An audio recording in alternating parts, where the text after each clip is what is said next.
Introducing myself.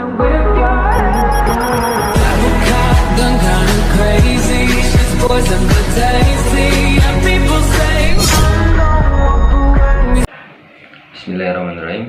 Assalamualaikum warahmatullahi wabarakatuh. Perkenalkan, nama saya Fazrul Ausifa dengan NIM 221005027, Fakultas Syariah dan Ekonomi Islam, Program Studi Ekonomi Syariah, kelas A semester 1. Baik, langsung saja. Di sini saya akan membahas atau mempresentasikan terkait tugas akhir semester saya atau UAS dengan mata kuliah Pancasila, yang dimana materinya adalah Pancasila sebagai sistem etika dan terdiri dari 3 sub pembahasan, yaitu etika, sistem Pancasila, dan Pancasila sebagai sistem etika. Nah, Pancasila itu maksud saya itu Pancasila secara bahasa berasal dari bahasa Sanskerta yang terdiri dari 2 kata, yaitu panca yang berarti 5 dan sila yang berarti dasar atau asas. Kita simpulkan secara bahasa sederhananya bahwa Pancasila adalah 5 dasar atau 5 asas. Nah, secara bahasa, secara istilah menurut Soekarno-Hatta, dia mengegaskan bahwa Pancasila adalah ideologi bangsa Indonesia. Nah, ini maksud dengan apa yang dimaksud dengan pendapatnya, gagasan atau pendapat Soekarno terhadap Pancasila? Karena menurut saya Pancasila kalau secara kenegaraan dia sifatnya memaksa, karena regulasi, undang-undang, segala sesuatu peraturan yang dibuat dalam negara Indonesia itu berasas atau berdasar pada nilai-nilai Pancasila. Mau tidak mau, kita sebagai masyarakat Indonesia harus mematuhi, harus mengikuti. Kalau secara individual, secara kesadarannya, nilai-nilai Pancasila sebagai sistem, sebagai ideologi, sebagai falsafah, dia sifatnya kesadaran. Menurut saya nilai-nilai Pancasila itu sangatlah kompleks, tidak memaksa kita, namun itu sangat kita butuhkan dalam kehidupan kita sebagai masyarakat. Karena nilai-nilai yang diambil dari Pancasila, ada juga yang menyebutnya sebagai nilai luhur. Ideologi, sederhananya kita simpulkan bahwa ideologi adalah suatu pemikiran yang dianut atau yang diambil dari pemikiran-pemikiran terdahulu. Nah, diambil sebagai kebiasaan, dianut, dijadikan sebagai suatu pedoman. Nah, kemudian kedua yaitu etik atau etika. Etika secara bahasa berasal dari bahasa Yunani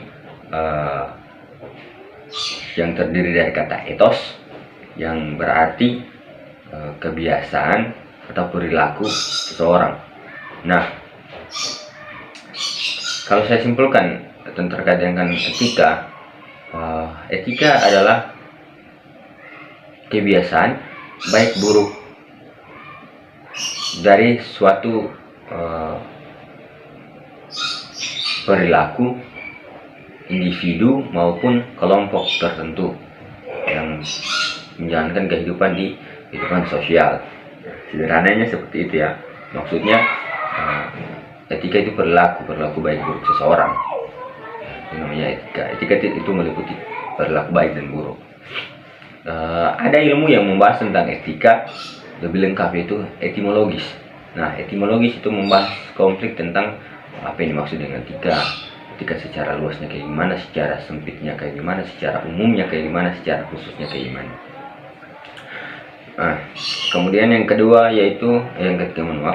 ketiga itu sistem. Secara sederhana saja saya menyimpulkan tentang sistem bahwasannya sistem adalah suatu peraturan, pembuatan peraturan untuk mengasahkan satu ideologi. Maksudnya sistem itu suatu wadah yang dibuat secara umumnya sistem adalah suatu wadah yang dibuat bagaimana untuk bisa mengatur dan mengelola. Nah, bagaimana caranya kita mengatur dan mengelola? Kita harus bisa mempelajari tentang apa yang dimaksud dengan sistem. Sistem itu adalah suatu pengelolaan untuk bagaimana kita sebagai seorang mahasiswa bisa mengatur dan mengelola terkait apa yang dimaksud dengan etika baik buruk yang kita lakukan. Sepantasnya kita lakukan apa dan tidak boleh kita melakukan apa. Baik, langsung saja kita masuk kepada pembahasan kita yang berikut, yaitu Pancasila sebagai sistem etik atau sistem etika. Nah, sebagaimana teman-teman sudah ketahui bahwa apa yang dimaksud dengan Pancasila, apa yang dimaksud dengan sistem, apa yang dimaksud dengan etik. Nah, di sini saya akan memberikan gambaran sederhana terkait dengan Pancasila sebagai sistem etika dalam siklus atau perputaran aktivitas mahasiswa. Nah, sebagai seorang mahasiswa, saya terlebih dahulu memberikan satu keterangan, satu pengertian terkait dengan mahasiswa. Mahasiswa secara bahasa terdiri dari dua kata, yaitu maha dan siswa, yang dimana maha yang berarti ter dan siswa adalah pelajar. Jadi simpulkan mahasiswa adalah terpelajar. Nah, karena secara tidak langsung mahasiswa banyak mereka sebut sebagai agent of change, social of control, dan masyarakat madani, civic society. Nah, banyaklah sebutan sebagai seorang untuk mahasiswa. Nah, sebutan yang diberikan itu tidak lain dari mana perilaku mahasiswa atau kebiasaan tindakan-tindakan mahasiswa lah, yang bagaimana dia disebut sebagai social control, karena sebutan itu diberikan sesuai apa yang dia lakukan. Nah,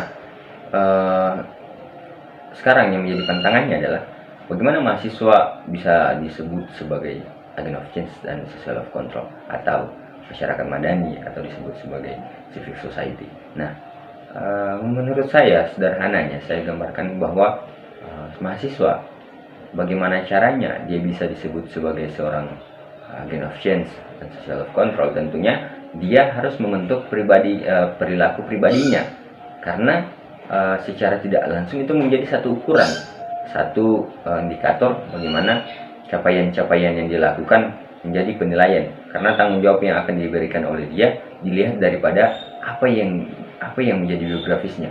Ya, perilakunya buruk, ya tentunya ya masyarakat minim memberikan kepercayaan kepada dia, karena secara tidak langsung itu menggambarkan bahwa dia tidak bertanggung jawab, dia tidak baik, dia tidak bisa disebut sebagai agent of change, dia tidak dapat dipercaya. Nah, ketika mahasiswa dia sudah membentuk etikanya, membentuk karakternya, tentunya saja untuk melanjutkan langkahnya sebagai agent of change, sebagai social of control itu sangatlah mudah, karena dia akan tahu capaiannya dia kemana dan apa yang harus dia lakukan. Nah, dan kemudian dia tidak sulit melakukan sesuatu karena ada relasi yang dia bangun dengan kebiasaan atau etika dia. Nah, itu mempermudahkan dia untuk bagaimana dia menjadi seorang agent of change, melakukan perubahan, melakukan pengontrolan terhadap ketimpangan-ketimpangan yang terjadi di siklus atau perputaran kehidupan masyarakat. Saya rasa mahasiswa itu penting mempunyai etika yang baik, karena secara langsung ini memaksa mahasiswa untuk mengenal dirinya dan menjadi pengaruh untuk lingkungannya. Pengaruh baik yang dimaksud, jangan memberikan satu kesan yang tidak baik, karena itu mencemarkan nama mahasiswa. Karena pemikiran-pemikiran yang kita tidak ketahui, mereka mempunyai indikator ukuran kecerdasan atau ukuran kesalahan. Mereka lihat dari apa yang kita lakukan, 1000 kali kebaikan yang kita lakukan, namun ada satu kesalahan yang membuat mereka kecewa, dan itu akan menimbulkan satu kelemahan mereka untuk memberikan kepercayaan kepada kita. Saya rasa itu sangat penting untuk mahasiswa, apalagi saya sebagai mahasiswa semester 1, di mana ini adalah kesempatan, ini adalah waktu saya memberikan contoh yang baik, memberikan perilaku yang baik kepada dosen, kepada teman-teman, maka mereka akan sangat mempercayai saya, dan kedepannya nanti apa yang saya butuhkan tidak perlu untuk saya minta, dan mereka akan menyediakan secara gratis dan cuma-cuma untuk saya. Mungkin itu saja pembahasan dari saya, kurang dan lebihnya saya mohon maaf, karena kekurangan itu datang dari saya sendiri, kelebihan itu hanya milik Allah Subhanahu wa Ta'ala. Terima kasih. Assalamualaikum warahmatullahi wabarakatuh. Ekonomi Rabani bisa.